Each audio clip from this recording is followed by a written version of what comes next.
I just printed a cookie cutter in the shape of a bird. And I'm removing the raft here. And this is my bird, my cookie cutter. So cute.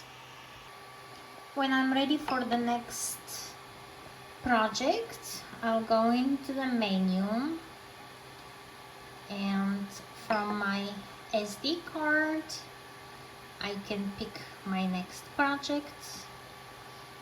I'll go a book color and print, press, then it starts heating the bed and everything. And that's where the SD card is.